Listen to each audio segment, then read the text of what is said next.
नमस्कार प्रिय दर्शक बंधु, आपण माने थंबनेल जहाँ देखी हुए तो आपण माने ए विषय को विश्वास करि न पारंती, बुझी न पारंती, किंतु वास्तव सत्य कथा वर्तमान परिस्थिति रे भारतर कल्याण पाई, मंगल पाई, स्वार्थ पाई निश्चित भाव रे देशर प्रधानमंत्री को इस्तीफा देवा पड़िबो। नाई तो कथार अच्छी नेड़ी गुड़ कहूणी की बोही जीव, कारण आम देश एत शक्तिशाली होई नहीं जहाँ पाश्चात्य राष्ट्र मान करे आम देखा पाउछु।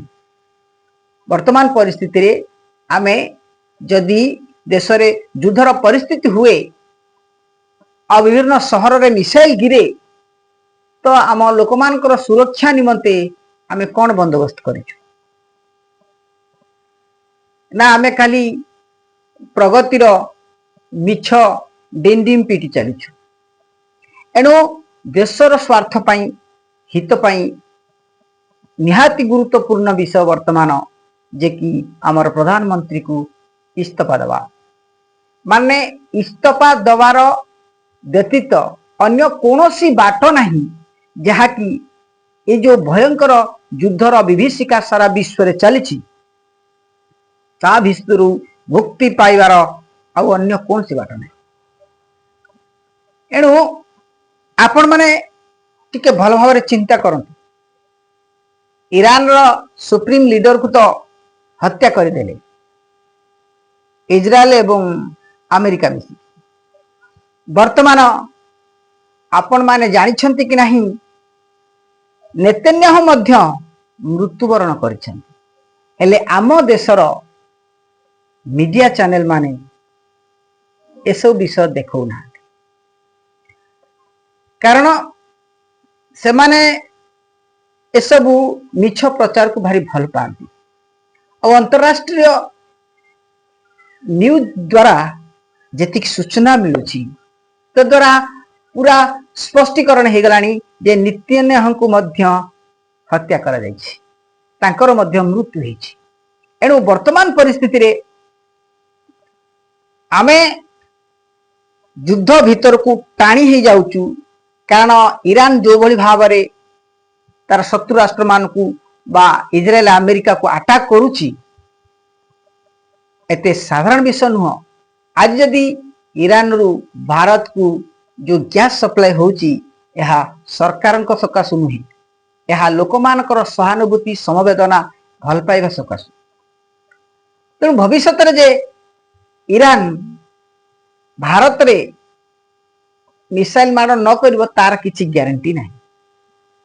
आउ जो डोनाल्ड ट्रंप कहउछंती जे कि वर्तमान से निज देश को जे कि एपिस्टिन फाइल रु निज को उद्धार करिबा पई सारा विश्व को युद्ध भीतर को ठेली देले, से भारत को दया करिवे कि आउ निज मुंडरे निज मुहरे लगी कला को पोछिबा पई दरकार पड़िले से भारत को मध्य बलि पकई दे। के कहिबो वर्तमान आमर प्रधानमंत्री तांकर गोलामी स्वीकार करिसंती, से कहिले बसिबे, से कहिले उठिबे। ता तो आपण माने इजराइल रे जाई कि आमर प्रधानमंत्री जो जो इजराइल जाई कि आमर प्रधानमंत्री जो कांडा कारखाना कले ता तो आपण माने देखिथिबे अमेरिकार कथारे। तो काली जदि कौनसी क्षेत्र रे भारत अमेरिका कथारे राजी न हुए आउ अमेरिका भी पाकिस्तान को ऑर्डर दे दो कि मिसाइल छाड़ी दे, ऑटोमेटिकली भारत रे युद्ध क्रिएट हो जिवो आउ याकू कंट्रोल करिबा पई कहा पाखरे शक्ति नहीं, कारण आमे एमती एक सिचुएशन भीतर आसी फसी जाइछु। वर्तमान प्रति देश रे युद्ध ए क्षेत्र रे आमको सपोर्ट करिबा पई किए अछि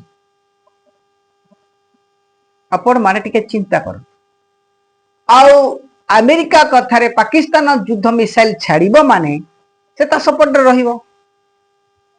आउ विभिन्न कारण रु हमर चतुर्पार्श्व रे थिबा राष्ट्र गुडी को विषय तो आपण माने जानती केते प्रेम करंती हमकु आ केते भल पाइबा करंती बा केते गुणा करंती। तेणु एकमात्र उपाय होची आमर प्रधानमंत्री को इस्तीफा दवा। यदि प्रधानमंत्री इस्तीफा न दियंती तो निश्चित भाव में आम एक बहुत बड़ मुसीबत को सामना करने को जाऊँ, नुकसान को सामना करने को जाऊँ, क्षयक्षति को सामना करने को जाऊँ। कहीं आग को आरएसएस रो वरिष्ठ लीडर एप्स्टीन फाइल रे ता नाम भी बाहर को जाउछि। आ डोनाल्ड ट्रंप डिक्लेयर कर देछंती कि आरएसएस को बैन करा जिबा उचित। तो से जते बेले आरएसएस रो प्रमुख लीडर का नाम को डिक्लेयर करिवो, एमान जते तांको कथा रे राजी न हेबे तापरे कोन परिणाम हो आपण माने चिंता कर। तेणु हुए तो आपण माने आमर ए कथा को इग्नोर करि पारंती, भूल बुझी पारंती। हाँ एमती गोटे याडू सेडू आसी गपी देला, किंतु वास्तव सत्य कथा हला आमे ए देशर रहुचे, ए देशर मंगल ही आमे चिंता करिबा। यह मो दृष्टिकोण रे जहा मु बुझिली आउ अंतरराष्ट्रीय न्यूज चैनल मान को जहा मु सुनिली बुझिली बाध्य हेली कि ए विषय मध्य मोर देशवासी लोक माने जानतु, आमको मध्य ए युद्धर विभीषिका मध्यरु मुक्त हेबाकू पड़िबो। कारण आमे एबे एबे उन्नतिर प्रथम पाहाच चढ़ुचे। आउ जदि युद्ध हुए आमे आहुरी केते वर्ष पछकू चली जिबा ताहा आम आकलन बाहार। एणु विशेष ध्यान दियंतु, ज्ञानी गुणी बुद्धिमान लोक माने कथा को इग्नोर करंतु न, कथा को मध्य टिके समीक्षा करंतु। रोची नमस्कार।